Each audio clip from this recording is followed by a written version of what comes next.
Hi friends, ఎలా ఉన్నారు? అందరు బాగున్నారా? మీరందరూ ఆరోగ్యాలతో చల్లగా ఉండాలని దేవుణ్ణి అయితే కోరుకుంటున్నాను. ఎందుకంటే మా మనవరాలు స్కూల్కి వెళ్ళిపోయింది, మా అమ్మాయి డ్యూటీకి వెళ్ళిపోయింది, నేను దుర్గా చపాతీ చేసుకుంటున్నాము. వాళ్ళు బాక్స్ వెళ్ళిపోయారు. చపాతీ ఇది నైటు దుర్గా ఎక్కువ కలిపేసిందండి చపాతీ పిండి. అది కొద్దిగా మిగిలితే ఫ్రిడ్జ్లో పెట్టాము. ఫ్రిడ్జ్లో పెట్టి ఉదయాన్నే బయట పెట్టి కూలింగ్ చల్లారిన తర్వాత కొంచెం ఆయిల్ చేతికి రాసుకొని బాగా కలిపి పిండి చపాతీ చేసుకుంటున్నామండి. ఇంకా నవలక్కర్లేదు, అలా తుంచి నోట్లో పెట్టుకుంటే కడుపులోకి వెళ్ళిపోయేటట్టు ఉన్నాయండి చపాతీలు. చాలా మెత్తగా వస్తాయి. చూడండి ఎలా ఉందో, దోశలాగా ఉందండి. గరిటతో పైకి లేపుతుంటే చూడండి ఎలా ఉందో. దోశ అట్టు చూడండి ఎంత స్మూత్గా ఉందో. అలా ఉంటుందండి. నైట్ పిండి మాత్రం సూపర్గా ఉంటుంది చపాతీ.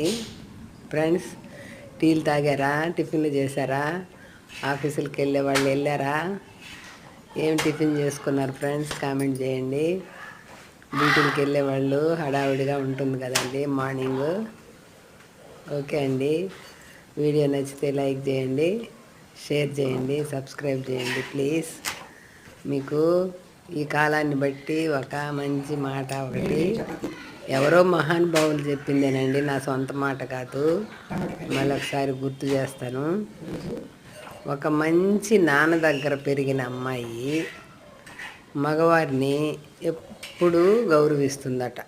ఎప్పుడు, చిన్నప్పుడైనా పెద్దప్పుడైనా ఎప్పుడైనా గౌరవిస్తుందట. అది ఒక మంచి తల్లి దగ్గర పెరిగిన అబ్బాయి అదేవిధంగా ఆడవారిని చాలా గౌరవిస్తాడట. ఇది నా మాట కాదండి, ఎందరో మహానుభావులు ఎన్నో మంచి మాటలు మనకు చాలానే చెప్పుండారు. ఆ మాటలన్నీ ఈ కాలంలో ఎటో కొట్టుకుపోతున్నాయండి.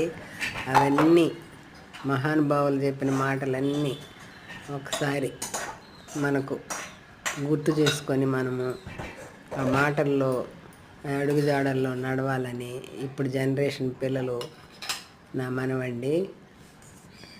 ఎందుకంటే చపాతీలు అయిపోయినాయి, దానిలోకి కర్రీ టమాటా కర్రీ అండి. టమాటా కర్రీ చపాతీ. వీడియో నచ్చితే లైక్ చేయండి, షేర్ చేయండి, సబ్స్క్రైబ్ చేయండి. Thank you for watching. Please like and share, subscribe. Thank you. ఉంటానండి. బాయ్.